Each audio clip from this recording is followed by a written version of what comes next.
Lansia wajib tahu 4 sayur berbahaya dan 4 sayur yang menyehatkan di usia 60 ke atas.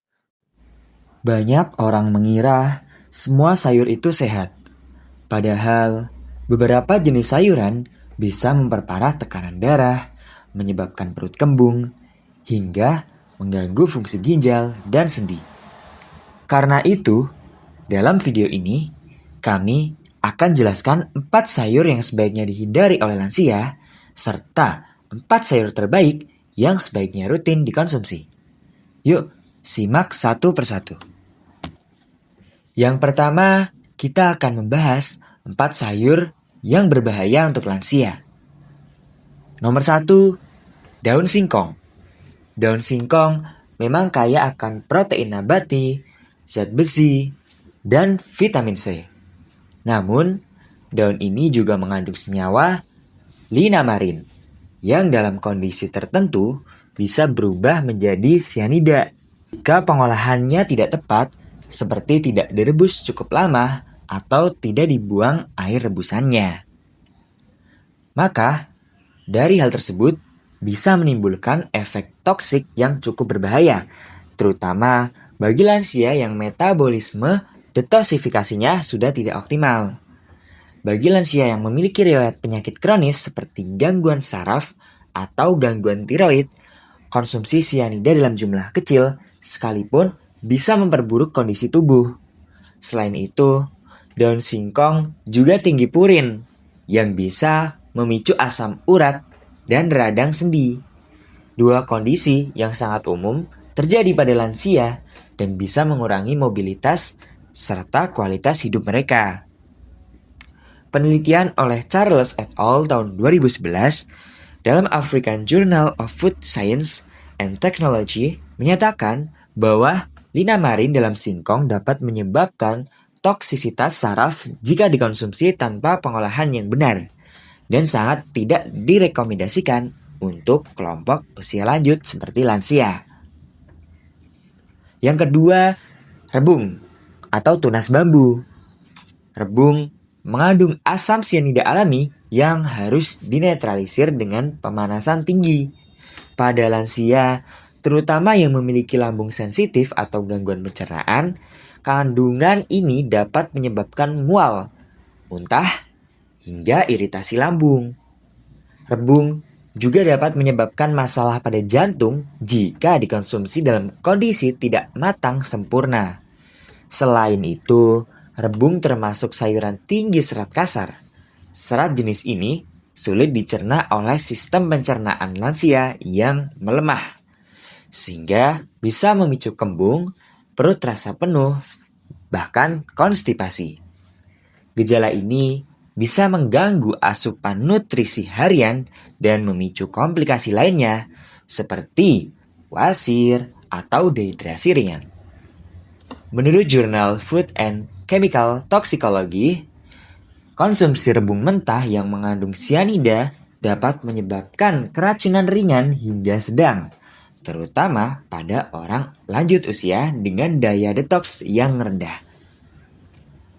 Ketiga, ada bayam tua. Bayam memang sangat bergizi, tetapi bayam yang sudah tua memiliki kadar oksalat yang tinggi. Oksalat ini dapat mengganggu penyerapan kalsium dan menyebabkan pembentukan batu ginjal. Bagi lansia yang memiliki penurunan fungsi ginjal, hal ini bisa sangat berisiko dan memperburuk kondisi kesehatan ginjal mereka. Selain itu, bayam yang sudah dimasak tidak boleh dipanaskan ulang karena menghasilkan nitrat yang berubah menjadi nitrit. Nitrit ini bisa bereaksi dengan hemoglobin dalam darah dan mengganggu pengangkutan oksigen, terutama pada lansia yang mengalami anemia atau kadar oksigen yang rendah. Ini bisa memperburuk kelelahan dan pusing pada lansia.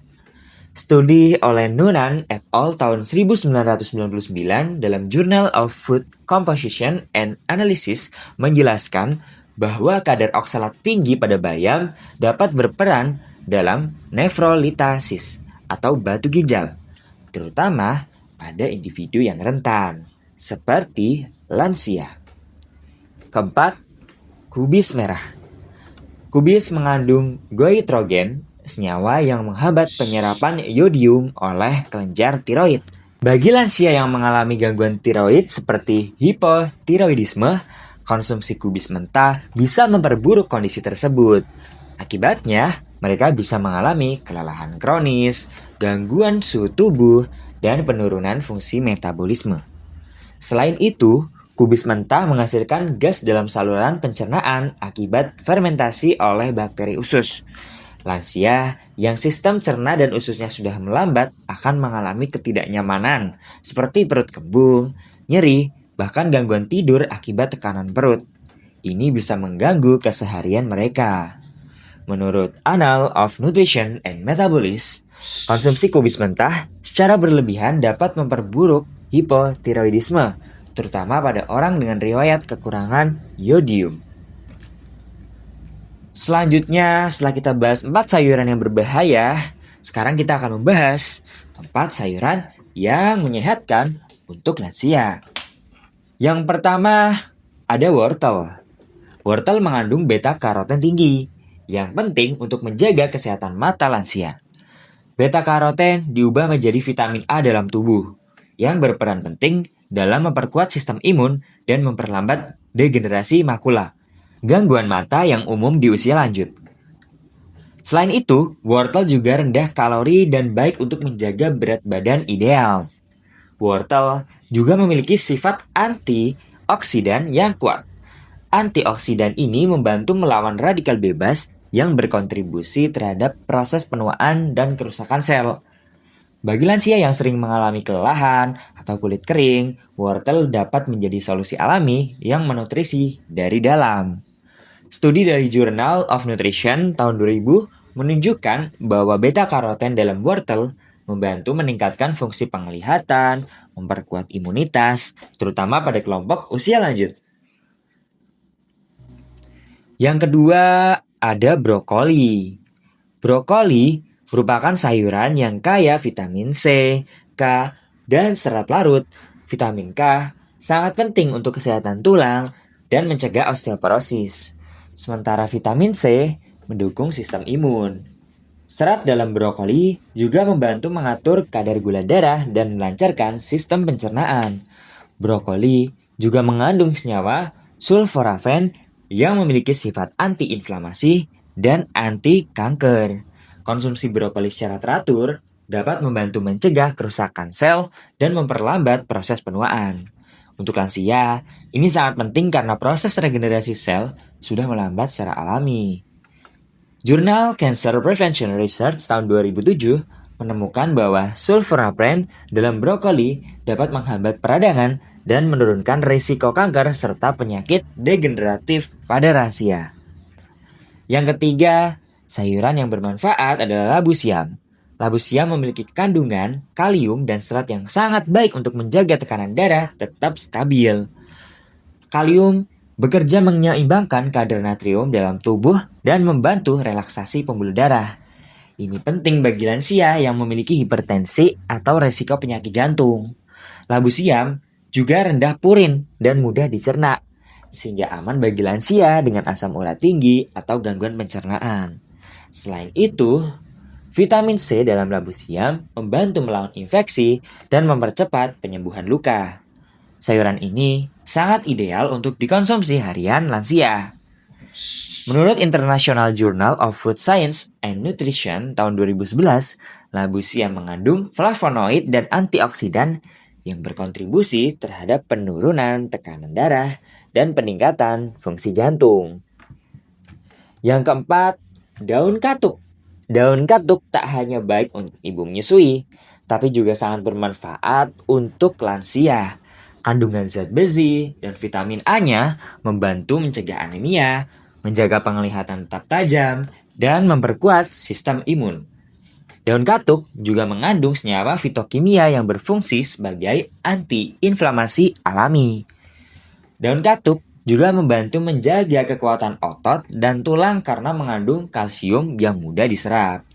Hal ini penting bagi lansia agar tetap aktif dan tidak mudah jatuh. Dengan konsumsi teratur, daun katuk bisa menjadi sayuran harian yang menjaga vitalitas lansia. Menurut penelitian dari Journal of Entomopharmacology tahun 2005 menunjukkan bahwa daun katuk mengandung senyawa steroid dan polifenol yang memiliki efek anti-inflamasi dan memperkuat daya tahan tubuh pada kelompok usia lanjut. Nah, sobat lansia, itu 4 sayuran yang sebaiknya dihindari dan 4 yang justru sangat bermanfaat untuk kesehatan di usia 60 tahun ke atas. Semoga informasi ini bisa membantu Anda atau orang tua tercinta untuk hidup lebih sehat, kuat, dan berkualitas. Ingat, menjaga pola makan bukan hanya soal panjang umur, tetapi juga kualitas hidup di masa tua. Jangan lupa untuk mengubah pola makan atau mencoba jenis sayuran tertentu. Selalu konsultasikan terlebih dahulu dengan dokter atau ahli gizi. Setiap orang memiliki kondisi kesehatan yang berbeda-beda. Dengan memilih makanan yang tepat, kita bisa mengurangi risiko penyakit kronis dan menjaga tubuh tetap aktif hingga hari tua. Kalau menurut Anda video ini bermanfaat, bantu kami dengan klik like, subscribe, dan bagikan ke keluarga atau teman yang punya orang tua atau lansia. Tulis juga di kolom komentar, sayuran apa yang paling sering Anda konsumsi di rumah. Jangan lupa untuk seimbangkan juga dengan aktivitas fisik. Dengan olahraga yang teratur, membantu menjaga nutrisi yang ada dalam sayuran tetap terserap oleh tubuh kita. Mencegah lebih baik daripada mengobati. Jangan lupa like, comment, and subscribe. See you. Sampai jumpa di video berikutnya. Salam sehat. Salam bahagia. Salam sehat untuk lansia.